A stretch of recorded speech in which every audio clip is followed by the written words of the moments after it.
बिस्मिल्लाहिर्रहमानिर्रहीम। अस्सलामु अलैकुम अल्लाहुम्मा सल्लि अला आले मुहम्मद सल्लल्लाहु तआला अलैहि वसल्लम। भली कार तव्हांखे चवंदे प्रोग्राम स्ट्रेट फॉरवर्ड उहे त हाज़िर में यकीनन अॼु जी सभिनीनि खां वॾी स्टोरी अदालत खां ई अचे पई ऐं मां काफ़ी वक़्त सां इहा ॻाल्हि कयां पियो कि पाकिस्तान में जेतिरियूं बि डेवलपमेंट्स थियनि थियूं, इलेक्शन जी तारीख़ हुजे, ॿिया मामलात हुजनि, तमामु वॾी ख़बरूं अदालतनि मां अचनि पियूं ऐं यकीनन अदालतनि ते हर को ॾिसे पियो कि कीअं इहो सिस्टम इम्प्रूव थींदो, कि अदालतनि जे ज़रिए भले पर पाकिस्तान खे रिलीफ मिले, पाकिस्तान खे इंसाफ़ मिले।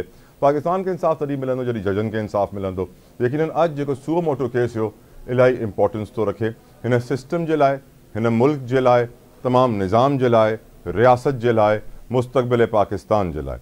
यकीनन अॼु honourable chief justice of Pakistan जेके ॻाल्हियूं कयूं आहिनि हिन केस में, असांखे ख़बर आहे हीउ केस कीअं स्टार्ट थियो जॾहिं इस्लामाबाद हाई कोर्ट जे 6 जजनि हिकिड़ो ख़तु लिखियो, जंहिंखां पोइ असां ॾिठो कमीशन ठहियो ऐं कमीशन खां पोइ सुओ मोटो थियो। छो जो कमीशन जेकी सरबराही तसद्दुक़ हुसैन जिलानी साहब रिटायर्ड जस्टिस आहिनि, उन्हनि मना करे छॾियो कि उहो सरबराही न कंदा।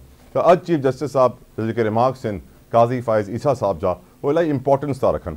हुननि ॿुधायो त कमीशन ठहण खां पोइ जेको माहौल ठाहियो वियो हुन खां पोइ को बि शरीफ़ माण्हू हुन कमीशन जी सरबराही न कंदो। यकीनन इहा ॻाल्हि बि सची आहे कि हुन खां पोइ असां ॾिठो त कमीशन ठहियो ऐं पोइ वकिला बिरादरी तरफ़ां हिकिड़ो प्रेशर बिल्टअप कयो वियो सोशल मीडिया ते, डिजिटल मीडिया ते, इलेक्ट्रॉनिक मीडिया ते, प्रिंट मीडिया ते, ऐं मैसेज हिकिड़ो इहो कि हे सुओ मोटो जो केस आहे, कमीशन कुझु बि न करे सघंदो, ऐं पोइ सुओ मोटो थी वियो। त अॼु जेको वाज़े मैसेज असांजे निज़ाम जे सरबराह चीफ जस्टिस साहब ॾिनो आहे, उहो इहो ॾिनो आहे कि हो फ्रंट लाइन ते हूंदा दिफ़ा करण खे, हिन सिस्टम खे बचाइण लाइ हो हर क़ुर्बानी ॾियण लाइ तयारु आहिनि। अदलिया जी आज़ादी ते हो ज़ीरो टॉलरेंस रखंदा, को बर्दाश्त न कंदा, को बि मुदाख़लत बर्दाश्त न थींदी। ऐं यकीनन इहो बि वाज़े करे छॾियऊं कि अचण वारी समात फुल कोर्ट बेंच करे सघे थी। छो जो करे हिन हफ़्ते 7 जज हुआ इस्लामाबाद में, हिन करे 7 रुकनी बेंच हुई, अचण वारे वक़्त में फुल कोर्ट बेंच बि हिन केस जी समात कंदो ऐं इलाही इंपॉर्टेंट आहे। But at the same time जेका शइ इलाही कॉन्ट्रोवर्शियल आहे उहे ख़त आहिनि जेके जजनि खे मोकिलिया विया आहिनि। कल्ह असां इहो सम्झूं पिया कि रुगो हाई कोर्ट जे जजनि खे इहे ख़त मोकिलिया विया आहिनि। अॼु इहा ख़बर पई आहे कि सुप्रीम कोर्ट जा जेके जजिस आहिनि हुननि खे बि ख़त मोकिलिया विया आहिनि। जस्टिस काज़ी फ़ाइज़ ईसा साहब खे मोकिलियो वियो आहे, जस्टिस अथर मिनल्ला साहब खे, जस्टिस जमाल मंदोखेल साहब, जस्टिस अमीनुद्दीन ख़ान साहब खे बि ख़त मोकिलियो वियो आहे। ऐं सभिनीनि ख़तनि में धमकी आमेज़ ख़त आहिनि कि तव्हां यानी सिस्टम के सही कयो, कंहिंमें पाउडर भी आहिनि। डिस्कशन करने के लिए मेरे साथ इस वक्त मौजूद हैं पाकिस्तान तहरीक इंसाफ के सीनियर रहनुमा हैं, सेनेटर हुमायूं खान मोहम्मद साहब। Thank you so very much sir, आपने अपना कीमती वक्त हमारे लिए निकाला। सेनेटर साहब, आज जो मैसेज दिया गया है काज़ी फ़ाइज़ ईसा साहब की तरफ से कि वो अदलिया के साथ खड़े होंगे, फ्रंट लाइन पे डिफेंड करेंगे, ज़ीरो टॉलरेंस होगी, कोई मुदाखलत बर्दाश्त नहीं होगी, आपकी नज़र में सर, और ये भी कह दिया है कि आने वाले वक्त में फुल कोर्ट भी समाप्त करेगा, तो आई थिंक बड़ा पॉजिटिव मैसेज दिया है काज़ी फ़ाइज़ ईसा साहब ने, आप कैसे देखते हैं? बिस्मिल्लाहिर्रहमानिर्रहीम, इय्याका नअबुदु व इय्याका नस्तईन। देखिए, आप बिल्कुल सही कहते हैं कि उनको खड़े होना चाहिए अदलिया के साथ, वो खुद अदलिया हैं। लेकिन मुझे जो थोड़ा सा एक डिस्टर्बिंग पॉइंट था वो ये था कि जब ये कमेटी बैठी थी जो 184(3) के लिए थी, उनमें से ये भी ऑब्वियसली एक थे। इन्होंने 184(3) के हक में फैसला इन्होंने नहीं दिया था, बाकी 2 जजेस ने किया था। तो 2-1 के लिहाज से था, ठीक है।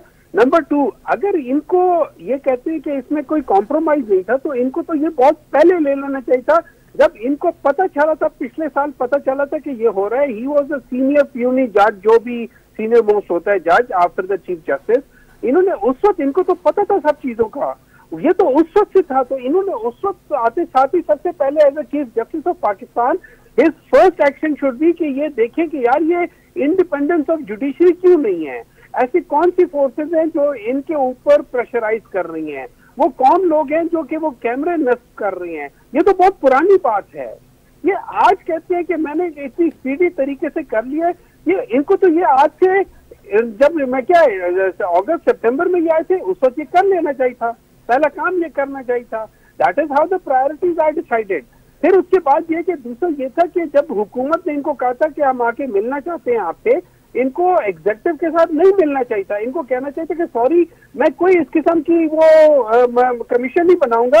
ये उन जजों ने हमसे सवाल किया है, जैसे जस्टिस तसद्दुक़ जिलानी साहब ने कहा था कि ये 209 के तहत नहीं बनता था, ये तो जुडिशरी और जुडिशियल काउंसिल से पूछा था। बट सेनेटर साहब, हुमायूं साहब, एक चीज कनेक्टिंग चीज सर, काजी फाइज ईसा साहब ने कहा कमीशन बनाते हैं। कमीशन बनने के बाद जो माहौल बना, कोई भी शरीफ आदमी उसकी सरबराही फिर नहीं करता, ऐसा माहौल बनाया गया वकला बरादरी की तरफ से, सियासी लोगों की तरफ से, मीडिया की तरफ से। आप कैसे देखते हैं? नहीं सर, ये बिल्कुल गलत बात है कि माहौल बनाया गया। देखिए, ये बात बड़ी सीरियस बात है। होता क्या है कि हर खड्डा जो होता है, जहां पे भी डिस्प्यूट होता है, चाहे वो पॉलिटिकल हो, चाहे वो क्या कह सकते हो उसे सिविल हो, चाहे वो क्रिमिनल हो, वो चाहे जुडिशरी के पास। अब अगर जुडिशरी इन्फ्लुएंस होती है, और खासतौर पर ये क्रिमिनल और ये इवन ये जो सिविल उसमें एक पार्टी स्ट्रॉन्ग पार्टी होती है, वो हमेशा किसी ना किसी के थ्रू इन्फ्लुएंस करा के कर लेती है। जब जुडिशियल इन्फ्लुएंस होगी, जब हम लोग देखेंगे कि भाई हम लोग जस्टिस कयूम की तरह हम फोन कर आके वो करेंगे, इन्फ्लुएंस करेंगे जुडिशरी को, तो फिर यहाँ पे कहाँ इंसाफ मिलेगा? और यही तो वजह है कि ये निजाम चल नहीं पा रहा, क्योंकि यहाँ पे जुल्म है, यहाँ पे इंसाफ नहीं है, तभी तो ये इंसाफ ये मुआशरा नहीं चल पा रहा। सर, गौहर खान साहब कहते हैं आपकी पार्टी के कि ऐसा हुक्म जारी होना चाहिए कि मुदाखलत हमेशा के लिए बंद हो जाए। सर, ये क्या मुमकिन भी है सर ऐसा कि मुदाखलत हमेशा के लिए बंद हो जाए? Is it even possible? देखिए, बिल्कुल पॉसिबल है जी, हर चीज पॉसिबल है। अब मुझे एक बात बताएं, कॉन्स्टिट्यूशन क्या कहता है? अब मुझे ये बात बताएं, जो जिस इदारे की जजों ने बात की है, उस इदारे का जो क्या कह सकते हैं, वो जो ओथ लेते हैं, उस ओथ के वर्डिंग्स क्या हैं? सर, कॉन्स्टिट्यूशन बनाने वाले के साथ जो हुआ है वही कॉन्स्टिट्यूशन के साथ भी हो गया ना सर, दोनों को तख्ता-ए-दार पे लटका दिया गया।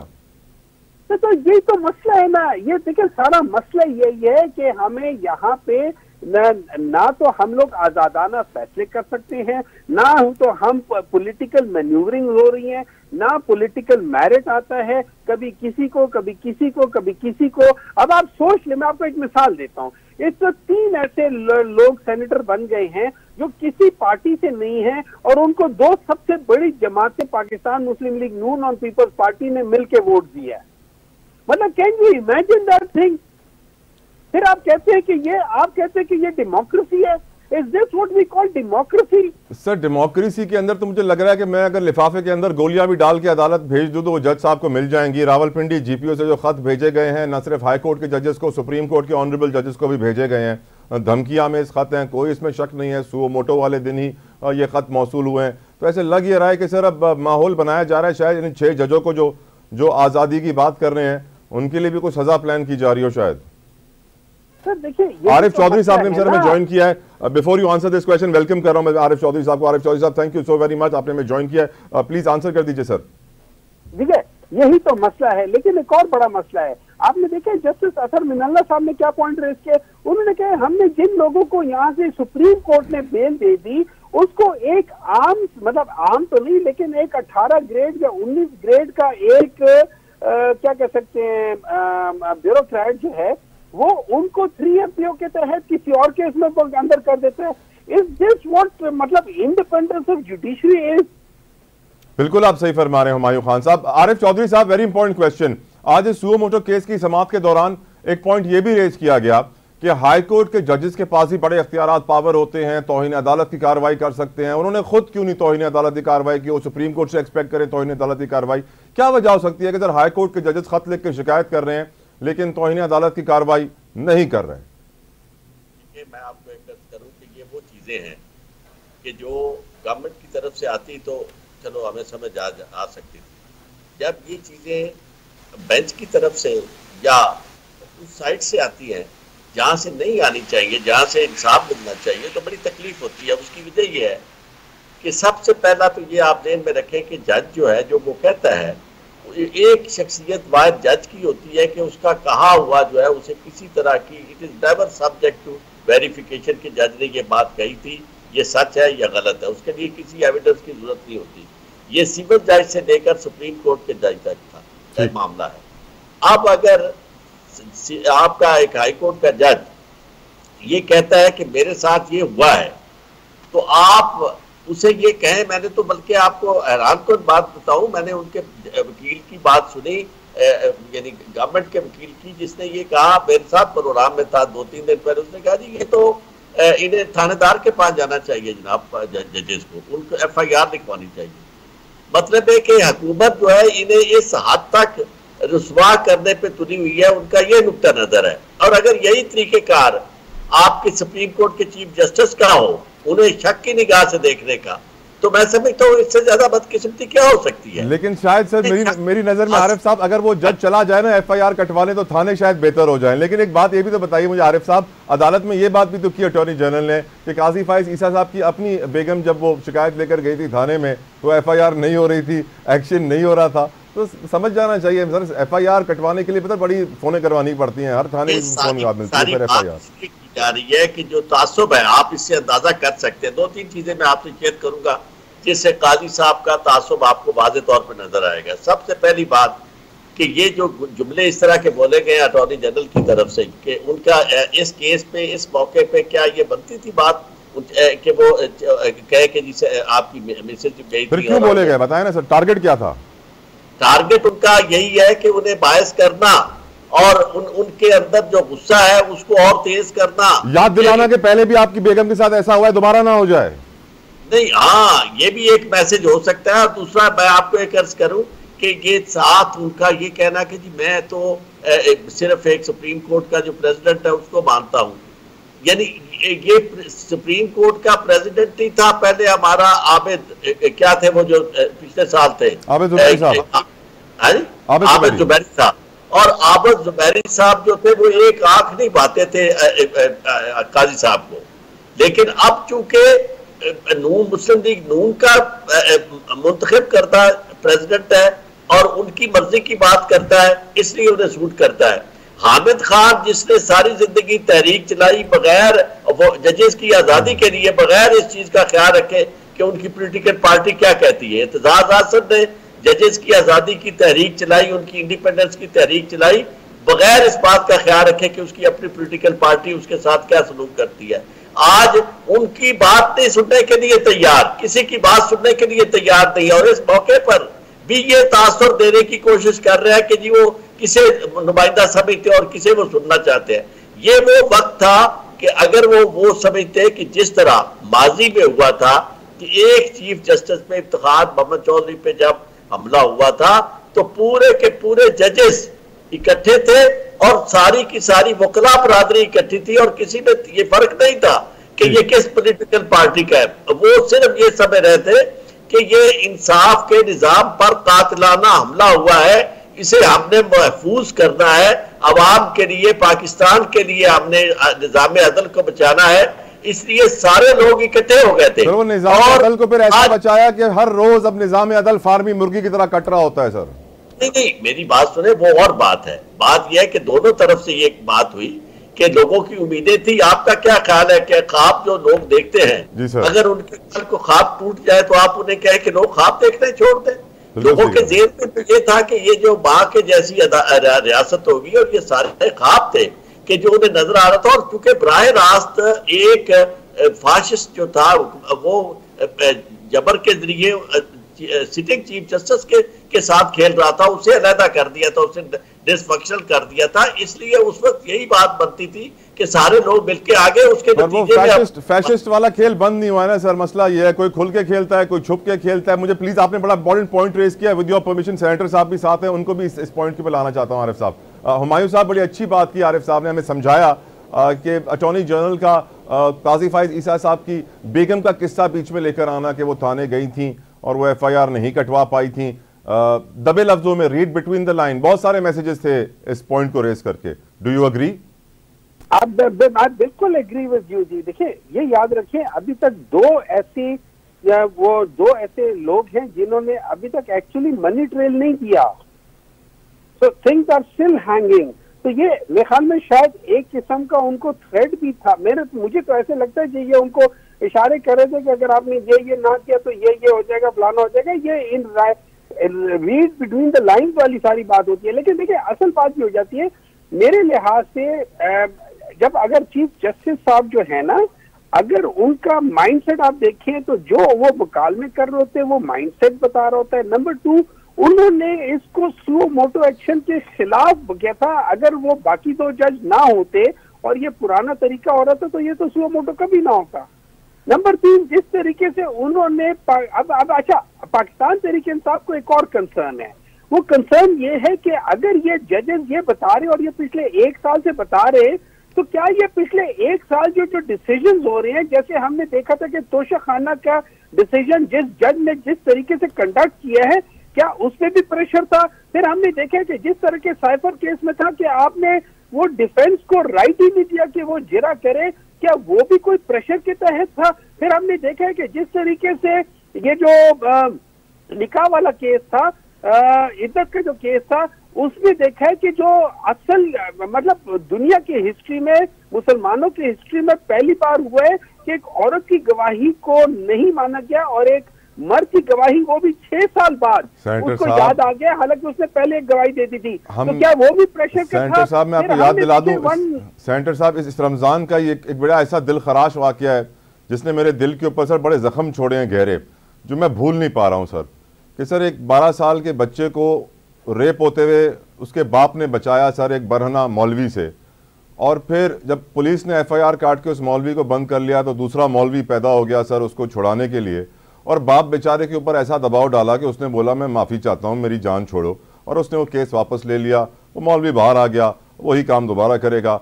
हम अपने बच्चों को नहीं बचा पाते। इस निज़ाम अदल में इंसाफ का निज़ाम इतना गंदा है।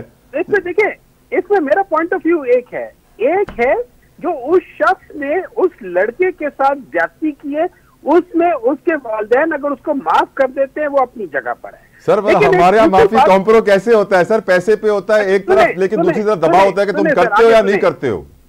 सर सुने, आगे सुने। एक दूसरा काम यह है कि उस शख्स ने स्टेट के खिलाफ काम किया है, यहाँ पे स्टेट उसको माफ नहीं करना चाहिए। स्टेट को चाहिए कि उसको, सर जो लोग अपने बच्चों को नहीं बचा पा रहे वो स्टेट को क्या खाक बचाएंगे? सर मुझे आप ये बता दें। सर तो यही तो बात है ना, इसका मतलब है स्टेट, इसका मतलब ये है कि जुडिशरी इन्फ्लुएंस हो रही है, स्टेट इन्फ्लुएंस हो रही है। जजेस कह रहे हैं ये देखिए, ये असल मसला पाकिस्तान का ये है कि पाकिस्तान में इसलिए चूंकि जुल्म का निजाम है, नाइंसाफी का निजाम है, यहाँ पे ताकतवर जो अपनी चीजें करवा रहे हैं, तभी तो पाकिस्तान नहीं चल पा रहा। हजरत अली रज़ी अल्लाह ताला अन्हु का कॉल वैसी तो नहीं था कि कुफर का निजाम चल पाएगा, जुल्म का निजाम नहीं चल सकता, ना इंसाफी को और जिसमें अदल ना हो वो सिस्टम नहीं चल सकता। तो ये वही हो रहा है पाकिस्तान में।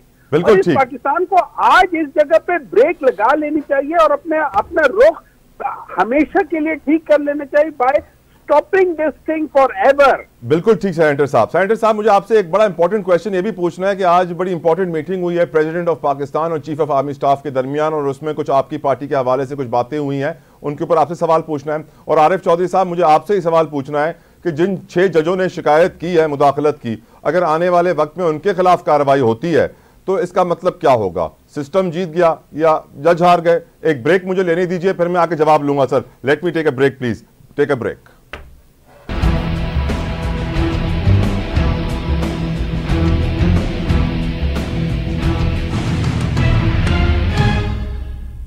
Welcome back. डिस्कशन कंटिन्यू करेंगे प्रोग्राम में। हमारे साथ मौजूद है senator Humayun Khan Moman sahab and of course legal expert Arif Chaudhary sahab. Arif Chaudhary साहब, पहले आपसे बात करना चाहूँगा। मैं सवाल यही पूछना चाह रहा हूँ कि अगर जिन 6 जजों ने आज़ादी के लिए अपनी आवाज़ उठाई है, अगर कल उनको सज़ा हो जाती है, खुदा ना खास्ता अल्लाह ना करे, तो क्या इससे वाज़े हो जाएगा कि सिस्टम जीत गया और हम सब हार गए?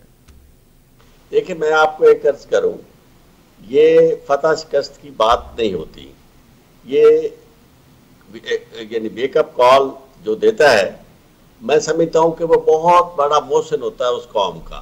यानी इस वक्त जो सूरत हाल है, आप ये देखें कि इन्होंने इससे पहले ये सिलसिला चल रहा था, ये पिछले 2-3 सालों से जो कुछ हो रहा है, हर शख्स के सामने है कि किस तरह अदालतों से फैसले लिए जा रहे हैं।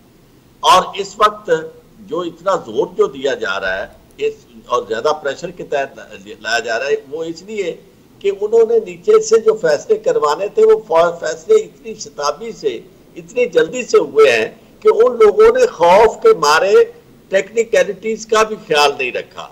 यानी वो एक होता है ना कि जिसकी शीन काफ तो दुरुस्त कर ले, उन्होंने वो शीन काफ भी दुरुस्त नहीं की। उन्होंने बुनियादी बातें कि जिस तरह कोई ट्रायल जो है वो स्टे नहीं कर सकता, कोई जजमेंट ऐसी नहीं सस्टेन कर सकती जो इस बुनियाद पर हो कि जिसमें राइट ऑफ क्रॉस एग्जामिनेशन ना दिया गया हो, गवाह के ऊपर जिरा ना की गई हो, या उसको अपनी मर्जी का वकील जो है वो ना मुकर्रर करने दिया गया। ये बहुत सारी बुनियादी बातें हैं।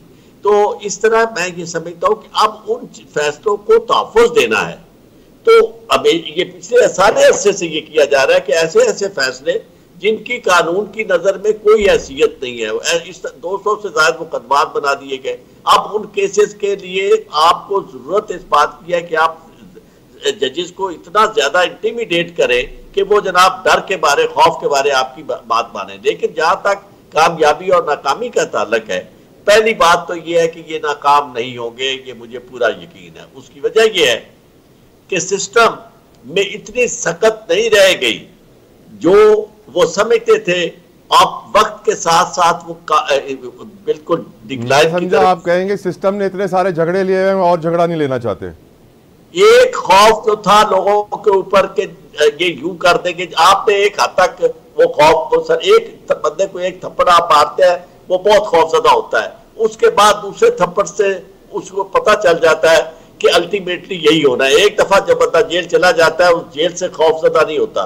पूरी कौम को आपने हर जगह हर तरह का तशद्दुद करके देख लिया, फिर भी कौम ने अपनी आवाज दे दी। और दूसरी बात यह है कि एक ये गवर्नमेंट जो दरमियान में आपके लेके आए हैं उसके अंदर कोई अखलाकी जुर्रत नहीं है, उसकी कोई बेसिक यानी मॉरल स्टैंडिंग नहीं है। तो जब आपका जो सेफ्टी वॉल्व है बराह रास्त तो आप नहीं लग सकते ना, सेफ्टी वॉल्व आप लेके आते हैं और सेफ्टी वॉल्व जो है उसकी अपनी स्ट्रेंथ जो है वो यानी ऐसी ना हो कि उसके पास कोई मॉरल हैसियत ना हो, तो वो क्या आपको डिफेंड करेगा। तो ऐसी सूरत में मैं ये समझता हूँ कि इन्होंने जो काम कर दिया ये बात आगे चलेगी। चले आपके ऑप्टिमिज्म से और आपके पॉजिटिवनेस से यकीनन बहुत सारे लोग भी ये पॉजिटिवनेस ले रहे होंगे, ऑप्टिमिस्ट हो रहे होंगे। सेनेटर हुमायूं साहब, अब बड़ी इंपॉर्टेंट सवाल आपसे पूछ रहा हूँ सर। हम जानते हैं कि आज हुकूमती रिपोर्ट भी सामने आई है अदालत में जिसमें बताया गया है कि इंटरनेट पर अपलोड हो रहा है ऐसा मवाद जिससे पाकिस्तान के अमन को ख़तरा है, जिसकी वजह से ट्विटर या एक्स को बंद किया गया है। हम समझ जाते हैं कि कौन ये अपलोड कर रहा है, किसकी तरफ इशारा है। हम सर ये भी जानते हैं कि आज बड़ी इंपॉर्टेंट मुलाकात थी सदर मुमलिकत आसिफ अली जरदारी साहब के दरमियान साथ और हमारे chief of army staff general Asim Munir साहब की। उसके अंदर यकीनन दहशतगर्दी के खिलाफ ऑपरेशन के आज़म का इरादा किया गया, शोधा को सलाम पेश किया गया। लेकिन एक और बात कही गई कि एक पार्टी की जानिब से इदारे पर इल्ज़ामात पर सदर को तशवीश है। यकीनन हम जानते हैं सर वो पार्टी कौन है जो इल्ज़ामात लगा रही है इदारों के ऊपर, किसकी बात हो रही है। तो लग ये रहा है कि सर आप ही का जिक्र हो रहा है हर जगह पे, आप लोग ही अमन के खतरा भी हैं, आप लोग ही हैं जो इदारों के ऊपर इल्ज़ामात लगा रहे हैं, और अब शायद ये भी इल्ज़ाम आ जाए कि आप ही हैं जिन्होंने खत भेजे हैं। देखिए, कहने का तो आप सब कुछ कर सकते हैं कि आप ये भी कह सकते हैं कि पाकिस्तान तहरीक इंसाफ ने 1971 में सब कुछ गलत करवाया था। पाकिस्तान तहरीक इंसाफ की वजह से कश्मीर आज तक पाकिस्तान के पास नहीं आया। पाकिस्तान तहरीक इंसाफ की वजह से जो हो रहा है गजा में भी वही हो रहा है, फलाना फलाना। वो तो कहने को तो आप कुछ भी कह सकते हैं, लेकिन रियलिटी ये है कि आप मुझे एक बात बताएं, एक जज के कमरे में उनके जो ऑफिशियल रेजिडेंस है, उनका जो मास्टर बेड है, उसके अंदर जब एक रिकॉर्डिंग डिवाइस वीडियो कैमरा निकलता है, वो कौन लगा सकता है? सेनेटर साहब ये तो चले दूर की बात आप कर रहे हैं ना, उस खत में तो ये भी लिखा हुआ है कि रिश्तेदार को उठा के करंट भी मारा गया है, झटके भी दिए गए हैं। ठीक है, अब वो पाकिस्तान तहरीक इंसाफ तो नहीं कर सकती ना। तो क्यों नहीं कर सकती सर? आप लोग के लिए मशहूर है सर, आप लोग बड़े खतरनाक दहशतगर्द है। देखिए, नंबर 2 ये है कि पाकिस्तान तहरीक इंसाफ जो चीज पॉइंट आउट कर रही है, अगर आप उसको सही मानों में देखें तो वो चीजें हैं जो इस मुल्क के लिए इन द लॉन्ग रन सबसे अच्छी चीज है, जिसकी वजह से ये मुल्क ठीक होगा।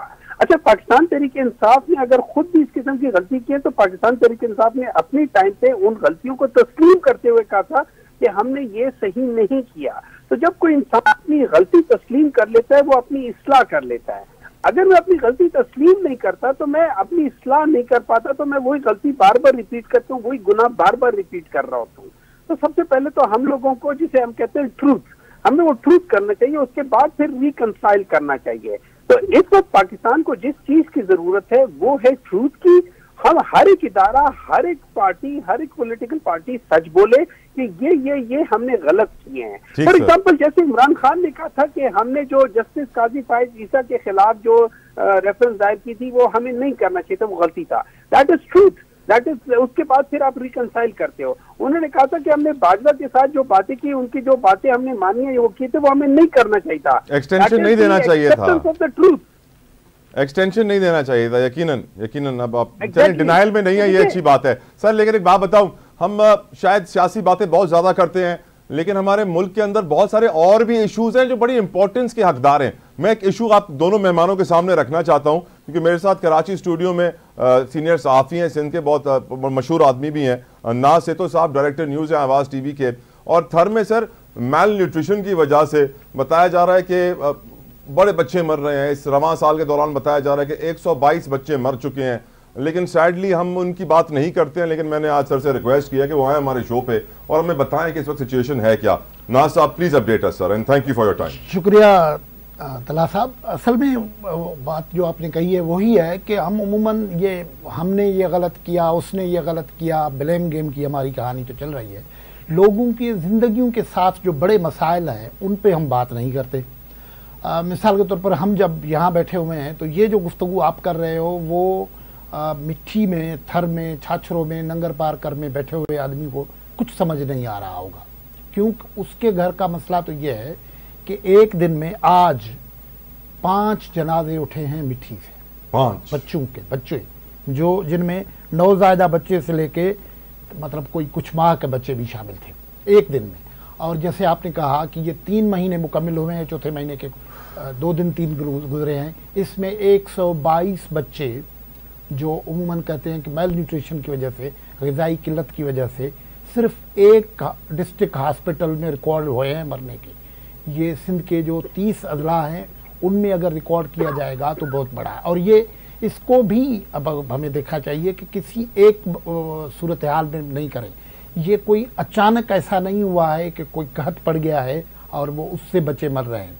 ये इतना सीरियस इशू है, इस पे बहुत सारी इन डेप्थ रिसर्च हुई है, कई सालों से ये सूरत हाल चल रही है कि अब ये जो इलाके हैं, ये जो पावर्टी लाइन कहते हैं ना, बिलो द पावर्टी लाइन लोग रहे हैं, ये इलाके बच्चे उन इलाकों से हैं।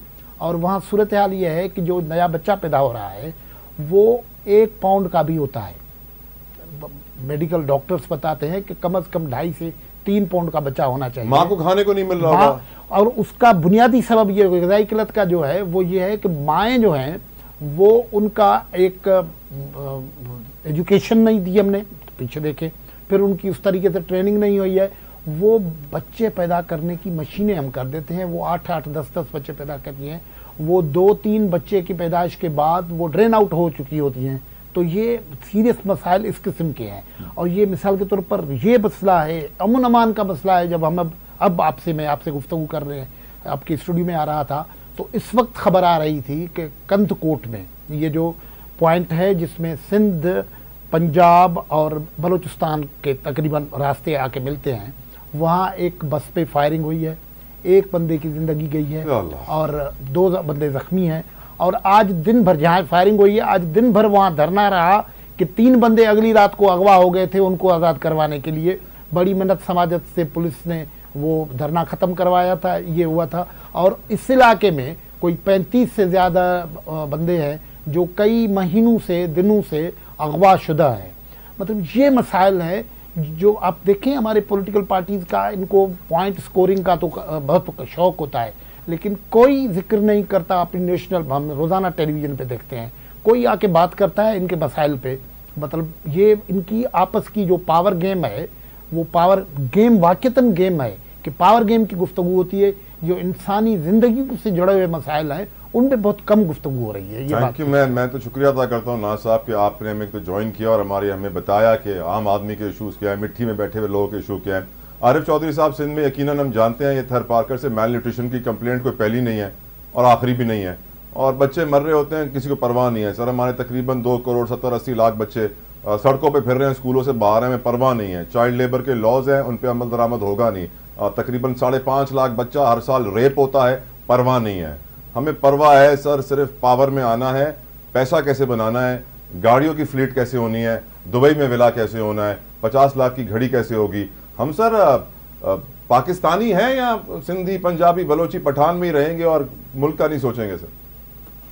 देखिए, मैं आपको अर्ज करूं कि ये मसला अगर इसे कहा जाए कि ये सियासी बहुत है, सियासी लिहाज से बड़ा अहम मसला है, तो ये बेजा नहीं होगी बात। उसकी वजह कोई अगर ये कहे कि इसका सियासत से ताल्लुक नहीं है तो मैं समझता हूँ कि ये इंसाफ नहीं है, क्योंकि बुनियादी तौर पर सियासत जो थी वो पाकिस्तान की ऐसी सियासत बन गई है कि जिसमें चंद लोग जो हैं वो अशराफिया जिसे कहते हैं वो मिलके उन हुक्मरानों से जिनका आज शिकवा हम कर रहे हैं कि जी वो जजेस को अदालतों में भी वो आ गए, उनके साथ मिलके वो इक़्तिदार में बैठे हुए हैं अरसा दराज से, और वो सारे का सारा मुल्क जो है उसकी मैशत को खा रहे हैं दीमक की तरह। तो अरबों डॉलर की प्रॉपर्टीज उन्होंने बनाई, सामने नजर आ रही है, लेकिन ये है कि अचानक वो सारी की सारी दौलत जो है जो उन्होंने बनाई है वो उन्हें हजम हो जाती है, केसेस सारे माफ हो जाते हैं। ये प्रायोरिटीज उनकी कैसे बनेगी? बात यह है कि इनकी गुर्बत जो है दरअसल उसी के बलबूते पर उनकी दौलत उस्तवार है। उनकी दौलत की जितनी इमारत है वो तो इनकी गुर्बत में बनी हुई है। तो ये लोग किस तरह, आप देखें कि मदीर वाला केस जो है, आप जरा सुप्रीम कोर्ट की जजमेंट को देखें, उसमें किस तरह आपने पूरा वो सरमाया जो इन गरीबों के काम आना था, जो वो वसाइल रियासत के जो इनके हक में इस्तेमाल होने थे इनकी गुर्बत को खत्म करने के लिए, वो सारे के सारे आपने लूट लिए और समंदर तक आपने बेच दिए, कोई जगह नहीं छोड़ी आपने।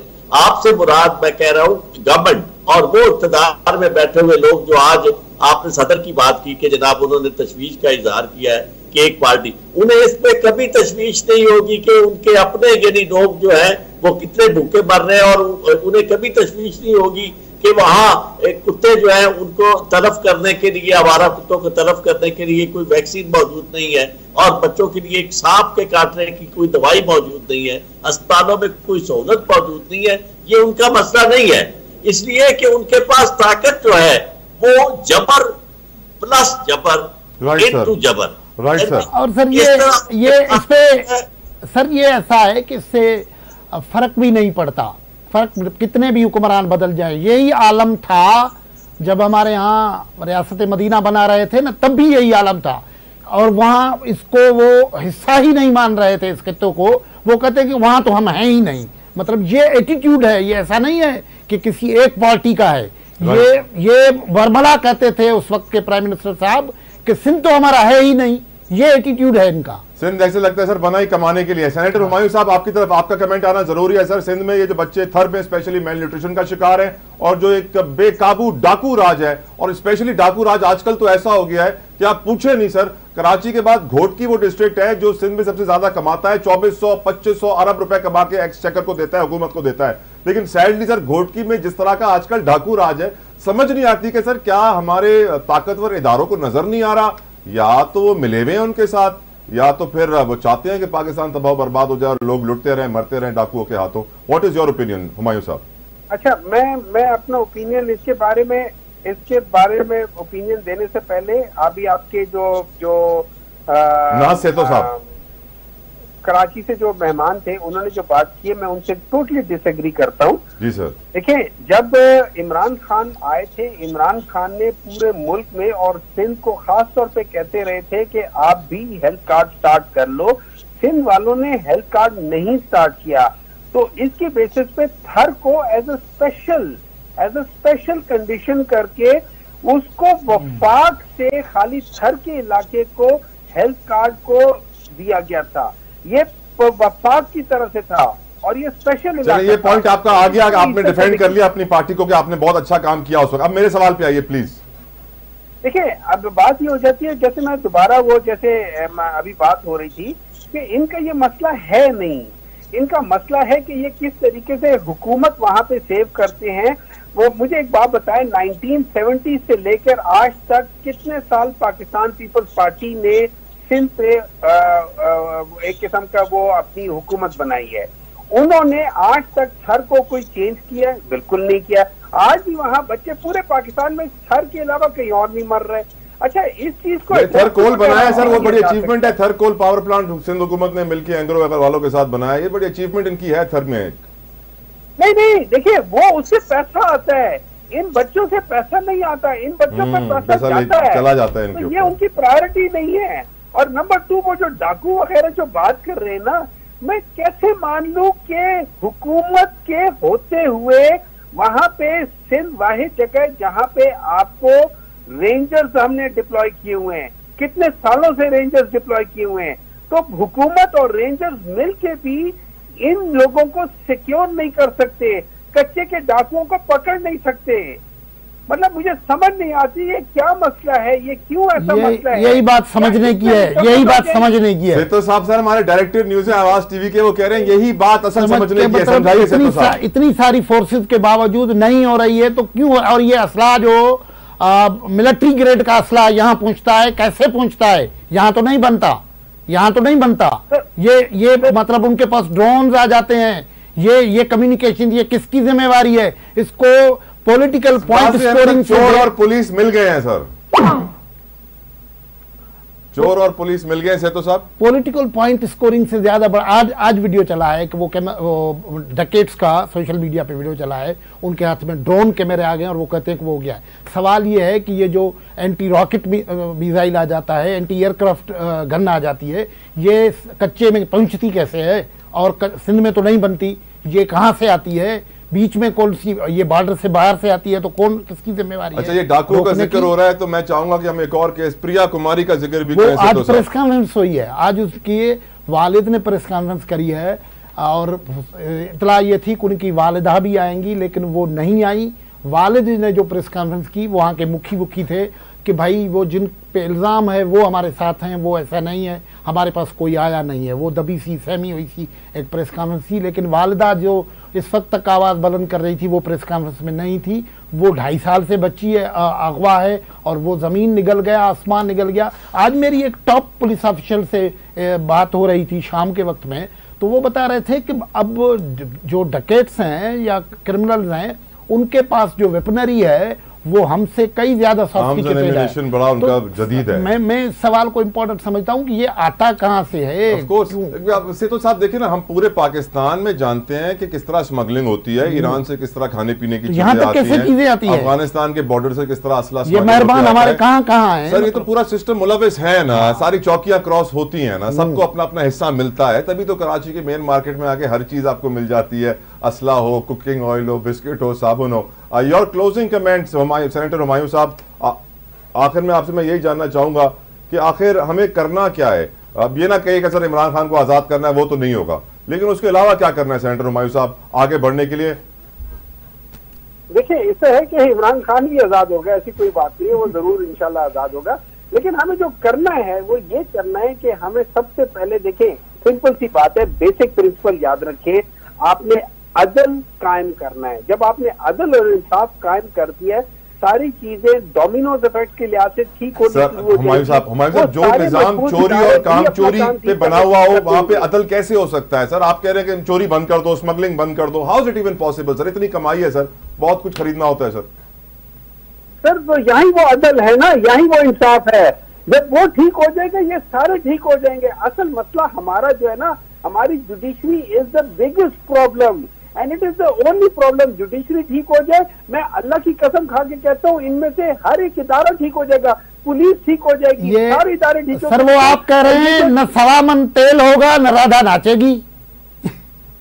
ये सर जी बात ये है कि मैं आपको सिंपल सी बात बता रहा हूँ, ये पाकिस्तान का मसला सिर्फ और सिर्फ एक है, वो पाकिस्तान की अदलिया है। पाकिस्तान की अदलियां ठीक कर दो, हम सारे लोग ठीक हो जाएंगे, पूरे पाकिस्तान ठीक हो जाएगा। आमीन आमीन आमीन। ये हमारे बड़े बुजुर्ग कह गए, ये रियासत मदीना की बेसिक क्रक्स ये था, इंसाफ कायम करो। लेकिन हमें सर झूठ की आदत ज्यादा हो गई है इंसाफ से। आरिफ चौधरी साहब, आप क्या मशवरा देंगे सर इस कौम को, इस निजाम को आगे लेके चलने के लिए, सही करने के लिए क्या करना होगा? आप अग्री करेंगे निजाम अदल से शुरू करें?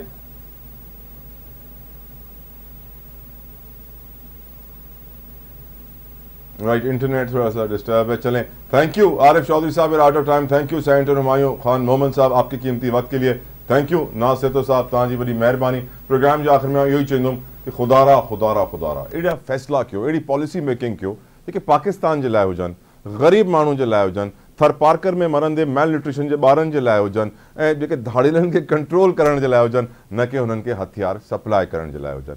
मूंखे इजाज़त ॾियो, अंटिल नेक्स्ट टाइम, अल्लाह हाफ़िज़।